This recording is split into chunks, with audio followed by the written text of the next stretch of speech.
Have you ever felt?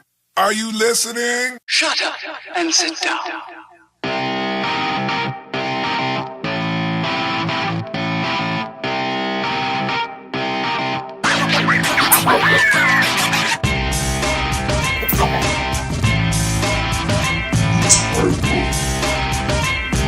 This YouTube thing, it ain't no secret.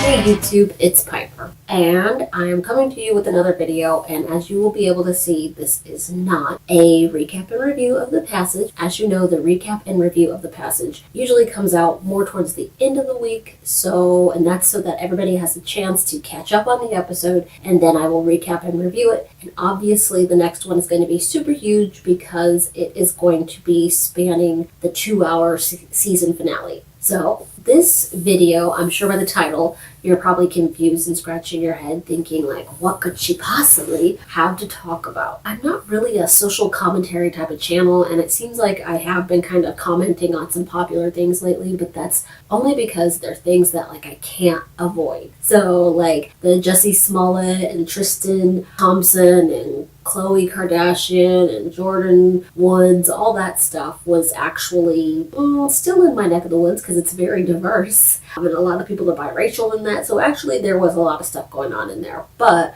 this one that I'm doing, it's not really multicultural, but it does affect the world and it's everywhere. I'm sure if you've been on YouTube for even 5 minutes, you've seen stuff about surviving R. Kelly, that documentary or whatever that was on Lifetime or something. I'm gonna be honest, I didn't watch it. That stuff is not my cup of tea. And then there was the Leaving Neverland. I believe Leaving Neverland was on HBO or something, and then, or maybe it was on Oprah's network, I don't know.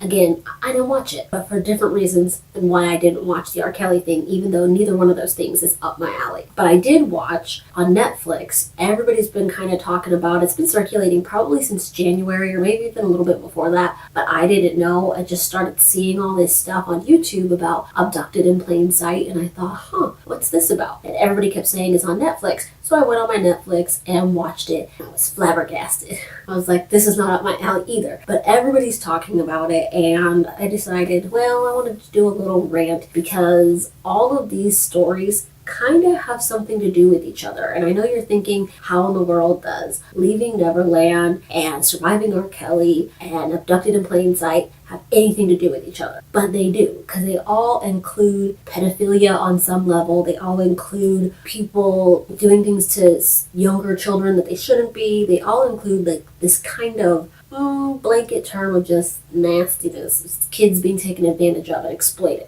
And I'm not going to say my personal views on the whole Michael Jackson thing. A lot of you know, if you know me or have watched any of my videos, you will know that I am from Gary, Indiana, where Michael Jackson was from. And not only am I from Gary, Indiana, but not that far away from where Michael Jackson's house is, or the Jackson's house was in Indiana. And I believe my family and his family had my biological family and his family had some friendship or something between parents, or I don't know, kids that dated and whatever. So everybody knew each other. So I have a little bit different of a take on it. Not that I was alive anywhere near when any of them were young, but I wasn't. I'm quite a bit younger than all of them. And then the R. Kelly thing, I only know a lot more about Aaliyah because I was in radio when Aaliyah passed away. And again, if you know me, you know that I was a radio disc jockey for quite a while, and I was on the air when Aaliyah passed away. And it's so crazy because I remember when I was on the air, we had a promotions girl and her name was Aaliyah. And I had just opened the mic and I just had a break. I was just putting on another song, and then one of the promotions guys runs into the studio and he's like, oh my gosh, Aaliyah just died. And I was like, Aaliyah? And I thought he was talking about the promotions girl whose name was Aaliyah. And so I'm freaking out because I was like, I just saw her like 7 seconds ago. How did she die? And then I found out, oh, not that Aaliyah. That's why I know a lot about music and a lot about all of that stuff because, hello, radio disc jockey. And also acting and all that other stuff. But anyway, and then writing. But I digress. So I know a little bit about all of those, and then I actually watched the documentary on Netflix about the Abducted in Plain Sight. Now, in my personal opinion, I believe that Abducted in Plain Sight should be retitled to I Gave My Child to a Predator, because it's just crazy. And then surviving R. Kelly thing, like I said, it's not really my shtick. I know what R. Kelly has done. I know what he's been accused of. I know the whole peeing on the girl. I know all of that stuff. But I know just as much as any human being who has nothing to do with it knows. So, like I said, for the Jussie Smollett and Jordan Woods and Tristan Thompson and Khloe Kardashian thing, I like to reserve judgment because nobody has handed me any documentation that I can look at that gives me proof one way or the other on any of this stuff. So anything that I say is completely just my opinion from what's out there for the public. And like I always say, we only know what they want us to know. And there might be a ton that we don't know. And then the Michael Jackson thing, I actually do have really strong opinions on, and a lot of people don't share my opinions. So I have decided not to give my opinion on that specifically because I just feel like it opens a can of worms and I'm not going to go down that rabbit hole. But I will say a blanket idea of what I think about the whole entire situation of each individual one. And this is just a rant video. So if you don't like rants and you don't care what I think, then proceed to the exit because this is not for you. And I haven't done rants. Well,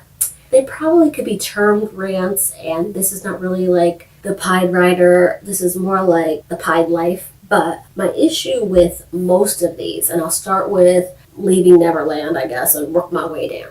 But Leaving Neverland, my issue with that is, one, Michael Jackson is not alive anymore. And the people who are accusing him, these new accusers and accusers that have come out, they are people that were adults when Michael Jackson was alive. So they weren't children, they were adults. And some of them have passed where they actually defended him, and now they're coming out and they're talking and speaking up, coming forward about something that did happen with him. A lot of people have, their different ideas on the whole situation. Again, I kind of think Michael Jackson suffered from Peter Pan syndrome.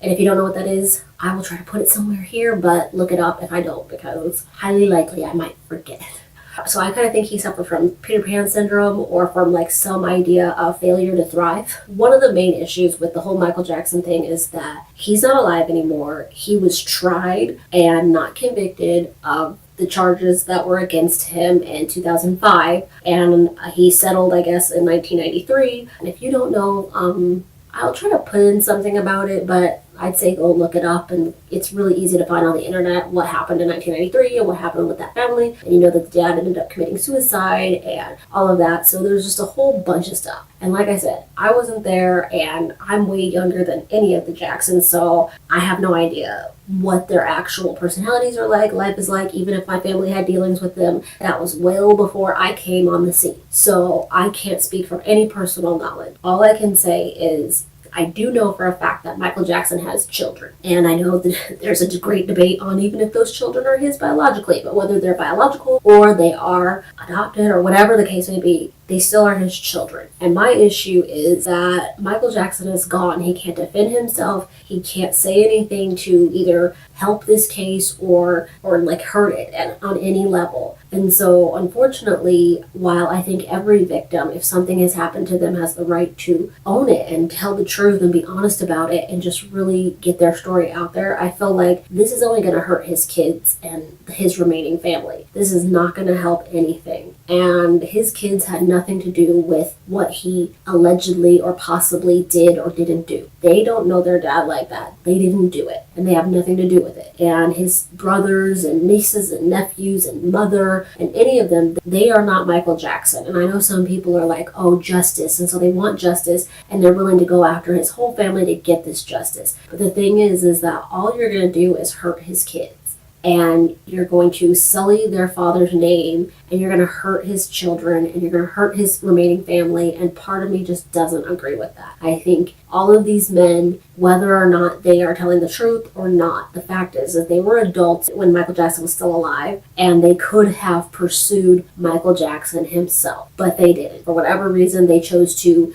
speak out in his favor and help him, but there are lots of reasons why victims of these atrocious things that have happened do sometimes repress it or hold it back or feel like it's not going to matter, and so they don't say anything, and then something bubbles over and they end up telling their truth. However, I just feel like this is not a truth, even if it's not true, even if it is true, whatever it is, this story is only orchestrated to hurt the people that are surviving now after Michael Jackson has gone. And it's been 10 years since he passed away, and I feel like his kids don't deserve this. They already have lost their father, and now to have this stuff come out, and all it is just these people telling their story. But however, that story, that whatever that is going to affect his kids. And realistically, all of these people who are coming forward were adults when Michael Jackson was still alive. So they could have prosecuted him. They could have come forward and said, hey, look, I got a story to tell. But they didn't. They never came forward, and so he skated by. If he did it, if he didn't do it, then, he thankfully wasn't part of this. But the thing is now is that all it is either money grab, or, because realistically, with outside of therapy, why do they need to talk to the public about Michael Jackson? I feel like, in therapy or with their private circle, if this really has nothing to do with money, and it really has nothing to do with trying to be famous or trying to grab 10 minutes of fame or anything like that, then why didn't they just divulge this stuff to a therapist, or maybe even divulge this stuff to each other, or deal with it, in their own world, and never put this whole documentary out there? And as someone who has suffered from abuses like that, and many abuses that are different than that, and so I never am going to say that what I suffered was worse than anybody else, but I will say that there are ways to work on it without necessarily having to put it on an HBO documentary or wherever. And so I feel like the only person that this hurts, the only people that this is going to affect, is his children and his remaining family. And I just don't think that that's fair. Whatever he did or didn't do, whatever he got away with or didn't get away with, I feel like that is dead and gone when he was buried. And you kind of have to just chuck it back and say, okay, I didn't address it with him while he was alive, but I can address it in some therapy or something else. But I don't think this documentary serves any purpose other than providing 15 minutes of fame for a few people who maybe don't have that fame anymore or aren't as big anymore. And it also provides a way to kind of stick it to his children. And if it's not for money, then why did you have to come out with the whole documentary about it if zero money is going to take place? And I feel like they just should have addressed it with him when he was alive, because they were adults when he was alive. So, Wade Robson is, I think, maybe a little bit older than me, but I'm not going to say my age, but he's not that much older than me. So he was an adult when Michael Jackson passed away. And so he had all that time to come out and say, this is what happened, and really confront his, abuser, his alleged abuser. He had that ability. All of them had that ability, and nobody took it. And they instead defended him. And that might have been the wrong thing if this really did happen to them, and they do deserve to get their story out there and to be honest about what happened to them. But I just don't think that the public eye is someplace they should be doing that, because Michael Jackson is not alive anymore. And it's not like this was a year or two after he passed away. This is literally a whole decade after he passed away. Now you're going to come forward. It just kind of seems more like a desire to be famous than it does a desire to truly work on this. That's my 2 cents. Sorry if it's an unpopular opinion, but that's just the way I look at it. And as somebody who is a survivor of abuses like that and more, I feel like if I chose not to address it with somebody while they were still alive, and unfortunately or fortunately, however you look at it, the people that perpetrated these things against me are still alive. So if I wanted to handle it with them, then I could go forward and handle it. But if once they pass away, I just feel like you shouldn't be trying so hard to get at their estate or anything else, because this is about your mental health and maybe just you as a person, and then do that work internally and do that work with a counselor, do that work with your family. But should you be on a documentary about it if it really isn't about anything other than just healing? That's my 10 cents, because my 2 cents was free. And then we have the whole R. Kelly thing. And I don't know. Actually, I do know. I know that R. Kelly did in fact marry Aaliyah when she was a minor. And so I already have a less tolerance for him, because I do believe things were not okay. Again, I'm not there. I don't know what went out. I have never seen a girl locked anywhere in his house, nor have I ever seen his house. So I can't tell you yes or no. I do know that he has 2 girlfriends right now, and that's kind of weird, but whatever, to each his own. I'm not gonna hate on that situation. It's a lifestyle choice. Everybody has one to make. But I just don't understand why people are giving him any time. Eventually he was gonna have to answer for something he did. So I kind of feel like finally they got him to answer for something. So that's a really short version of that, because each one of these things goes together, and I'm gonna put it all together in just a second. And then the Abducted in Plain Sight that I saw on Netflix. And if you haven't seen that on Netflix, go watch it. It's crazy. And I watched a lot of people's videos, their reactions on it, and I also read their comments, and I swear everybody's just like, this is the biggest WTF of all time. And if you want to watch a whole documentary with your mouth hanging open, like what? This is the one for you, because it is crazy. And I feel like that Jan Bird, whatever her name was, Bird doll or something like that, all I know is that she is a saint.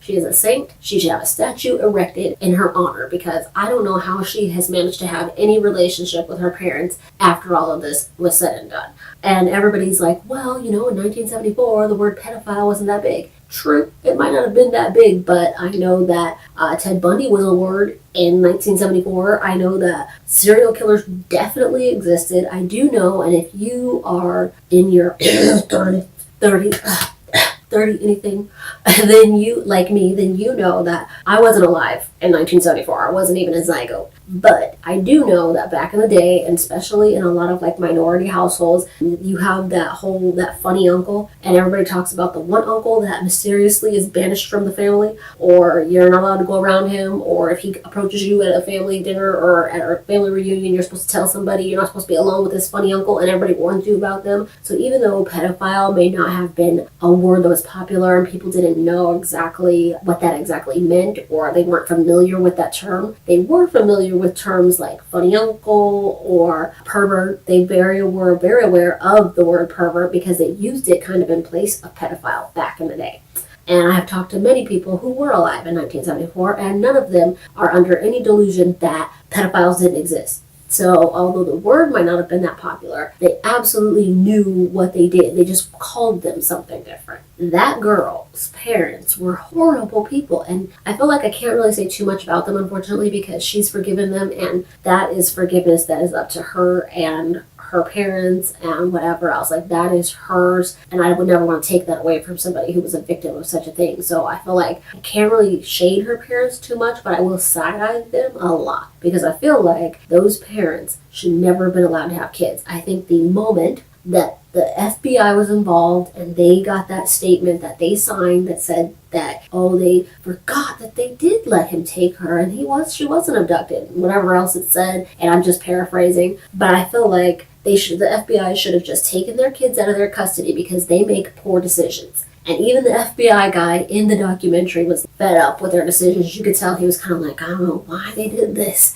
And a lot of people were like that. And I'm like, 1974 did not mean you were just inherently ignorant. And yes, they were LDS, and so yeah, they might have had some of that religious shame against what they did. And I know that even to this day, when people have that kind of a background, they feel like if something like that gets out about them, whether it be any homosexual behavior or adultery or anything like that, I feel like, yeah, you get shamed a lot. Church is some place where you probably get shamed more in church than you ever would on the street. And these are supposed to be people who are Christian for all intents and purposes. And I have my own issues with church stuff, but I digress. And I am a Christian, FYI. I'm a creationist. I believe in the Lord and everything, but I have my issues with organized religion. But yes, I know that stigma can make people do some things that are inappropriate because they really don't want to be outed. And because that guilt that the church gives, and I don't know exactly how the LDS church does it. I know once upon a time I definitely did, explore the whole Mormon faith and really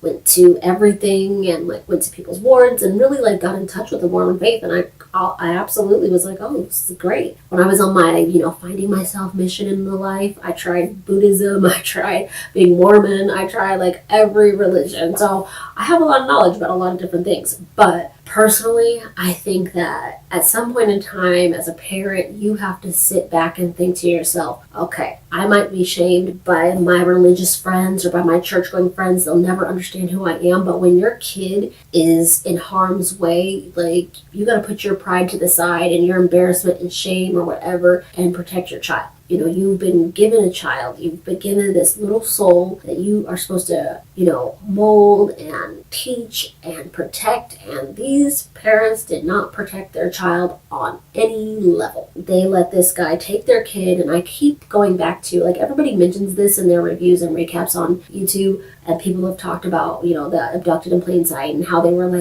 he called to take Jan horseback riding. And I'm like, skip all that. if a man calls me and is like, hey, I want even a neighbor or not, best friend or not, if he's married and has children of his own, and I have more children than just the one he's requesting, and he calls me and he's like, hey, can I take, whatever, this one kid out alone with me? I'd be like, where are your kids?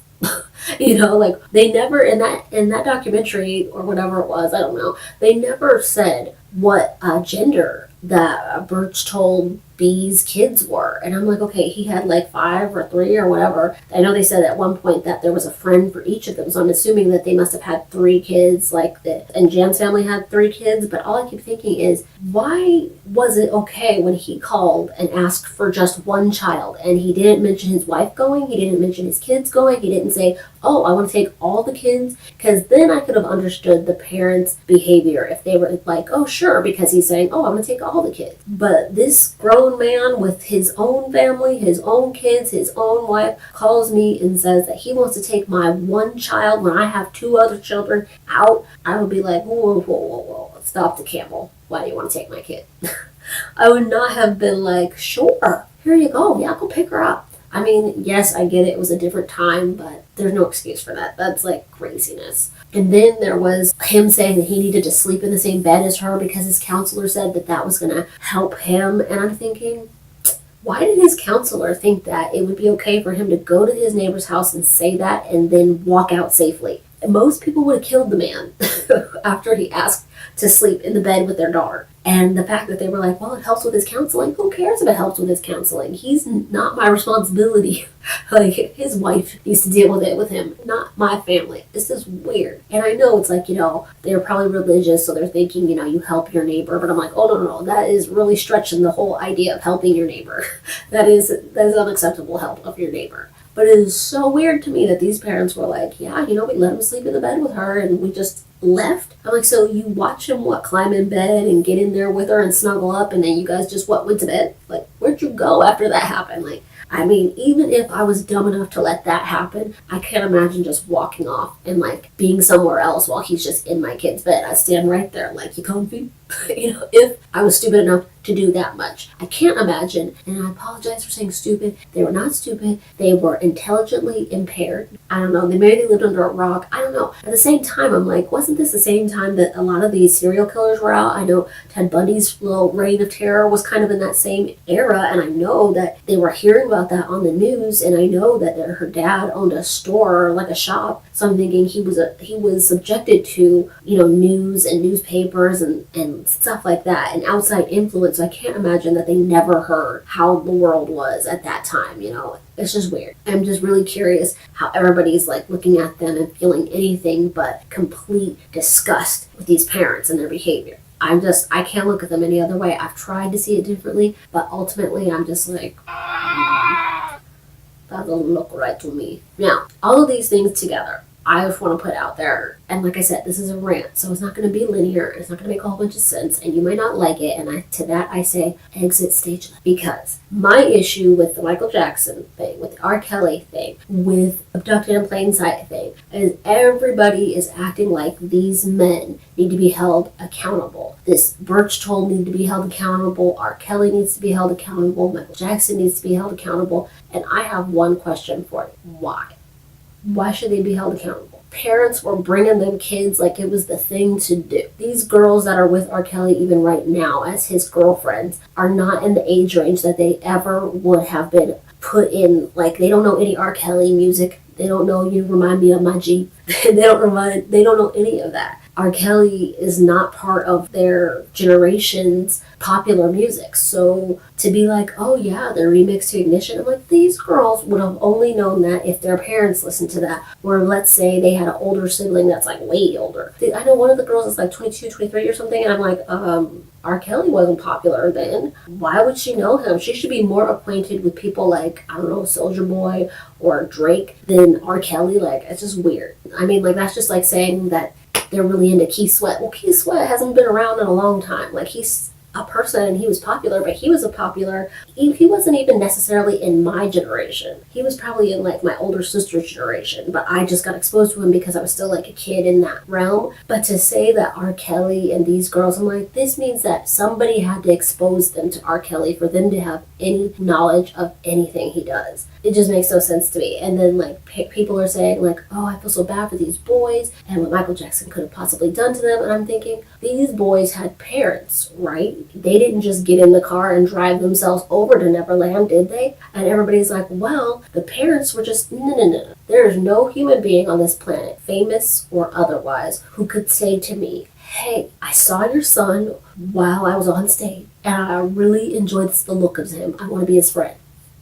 First of all, those words should never come out of your mouth when you're discussing my children. And I don't have one 10-year-old friend. I don't even have one 21-year-old friend, let alone 10. So to me, I'm like, all of these people are doing is outing their parents. These guys who are talking about Michael Jackson, they've all come out. You just outed your parents for being ridiculously horrible parents, and there should be consequences. Michael Jackson has passed on, but your parents, if they're still alive, let's prosecute them now. Because that's some serious neglect on their part and some ignorance that they should not have been demonstrating, considering the fact that there was already rumors out about Michael Jackson before they trotted you over there to be his next little protege. I feel like your parents set you up, whether or not anything ever happened or not. Their parents set them up. Then the whole R. Kelly thing, like I said, some of these girls' parents were involved and they're like, well, we just thought R. Kelly.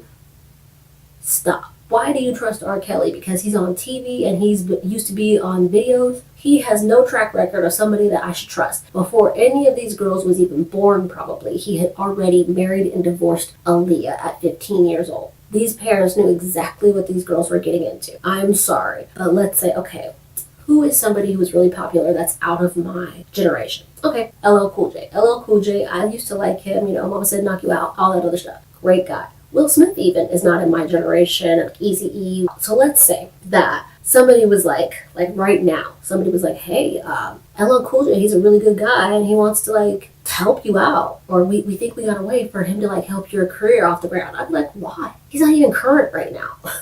Like, I don't know why these parents are being let off the hook. It's like, the DSM-5 where, there's all the diagnoses for different mental conditions. And I'm like, is a stand a legitimate mental disorder? Is it, why do I always get crap on my phone when I'm recording? So like, I don't understand it. All these people have all of these excuses and people are on TV and they feel totally okay with sitting on TV like, R. Kelly won't let us talk to our daughter. And I'm like, why would you expose your kid to R. Kelly? And why does the police and all these other people look at them like, oh, these parents were victims too? They were not victims. Not Wade Robinson's parents, not the Burge Toll family parents or their friends, not R. Kelly. Like, none of these parents are victims. They are predators in and of themselves. Because what they use these kids for is a come up. The Michael Jackson situation. The parents were like, oh, Michael Jackson's so rich, and they got stars in their eyes, and so they just were like, here, have my baby, so that they could have whatever happen to them. Because they don't know Michael Jackson personally, so you don't know what he's capable of. And not to say that I think he did anything, because I don't know. I have my own personal beliefs, but I'm not going to mention it here. I'm just saying, whatever you thought, it was already a thought in people's minds at the time that they were like, here's my child. Let's see what shakes loose. It's like, this is inappropriate. These parents should still be being brought up on charges if this is what they did. So instead of going after Michael Jackson, instead of going after all of these predators, go after the people that delivered the children to the predators. They are just as, if anything, they are more culpable for what happened to these kids than anybody else. Because walking down the street, you're not going to be subjected to Michael Jackson on any given day. And walking down the street, you're not going to run into R. Kelly any given day. I mean, what did Wendy Williams say just the other day? That he just barely went to the bank for the first time, so you definitely weren't going to run into him anywhere. Then these kids of the Abducted in Plain Sight, it's like they just let this guy in. Those are the only parents that I give a little bit of credit, only because I know that if the church buried the allegations that were going on about Burge Toll, then I could see why they maybe didn't know, like, his behavior or even the accusations against him prior to him becoming friends with them. That is the only credit I can give those parents. Whereas the R. Kelly people's parents and the Michael Jackson people parents, they all knew what they were putting their children in front of when it happened. And they can say, well, oh, we just thought that this would help their career, blah, blah, blah. That's what managers and agents are for, not R. Kelly or Michael Jackson. They don't help careers. And even if they do, it is odd to me that a parent would be like, yeah, you should really spend some alone time with my kid. Let's just see how that creativity flows.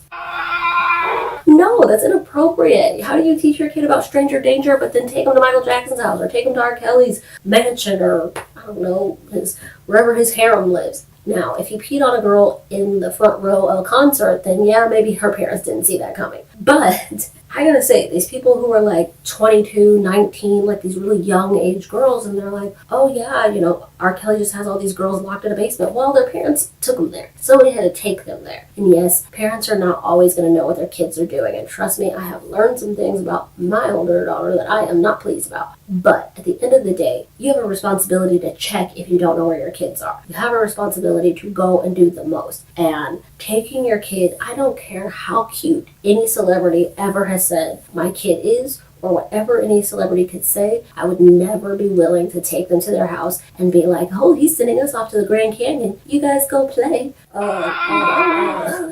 I don't know you. And so it's really frustrating to me because I think what should start happening now is that people need to stop looking at these actors and celebrities and judging them so harshly and start looking at the families who are trying to come up off the back of these celebrities, because that's really what it is. And I don't care what anybody says, it's never going to change my mind. These parents were like, oh, I want stardom and fame for my child, which is absolutely okay to want that for your kid. However, some of these kids were not in a position that they would have ever met these famous people had their parents not dangled them out like a tasty little morsel for these people to consume. And that's what they did. That's what the parents of the kids who are now adults accusing Michael Jackson, that's what they did. They dangled their kid out there like bait, and the bait was snatched. We don't know what happened, but I think the parents should be prosecuted for that. And I think that the same thing with the R. Kelly girls, like any of those girls that were underage, I feel like their parents should be prosecuted for that. I'm not saying that R. Kelly should get off the hook at all. I'm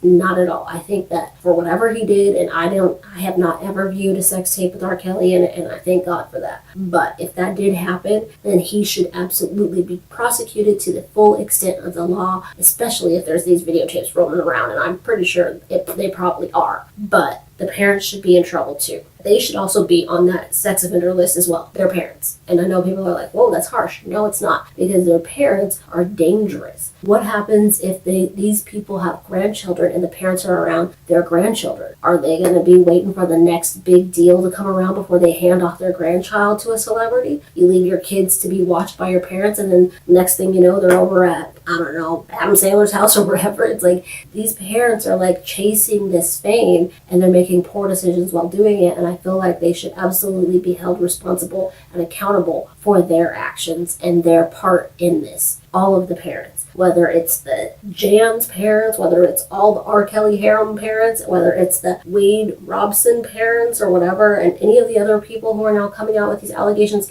against Michael Jackson, especially those ones, because Michael Jackson is dead and buried, and we need to leave him that way. His family should not keep suffering for things that they have no knowledge of. Parents who have, if they're still around and they have knowledge of the things that happen to their children, they should be prosecuted too, because I feel like these people were only in this position because of the parents. Because R. Kelly could ask me all day, I would never bring him my child. Any celebrity could ask me. I am pretty much in love with Eminem and Yellow Wolf and many others. They could probably get me to do just about anything, except for take my children to their house. And they could never ask me for that, and I would immediately become not a fan if they were like, hey, could you bring your son over here? I'd like to spend some one-on-one time with him. He's got potential. I'd be like, excuse me, off the list of people I want to marry.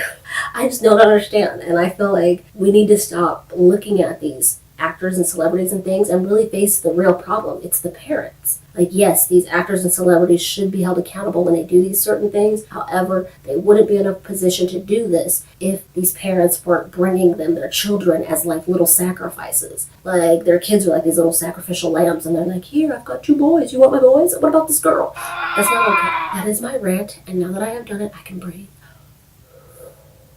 Like, Subscribe, comment, share any way you can. Smoke signal, telegram, carrier pigeon, Morse code, I don't know, 2 cans in a string, 2 cups in a string, beeper, pager, anybody still got a pager? I don't know. Tell somebody that knows somebody that knew somebody that, hey, Piper has a new video. Subscribe definitely if you haven't already, do that. If you're not following me on my social media, please look in the description so that you can find them all and go do that. But if you follow me on Twitter, you will discover that I rarely ever tweet, so Instagram is your best bet. And I will see you for The Passage and some of my other literature reviews and stuff. That's it. Bye, people. Shut up!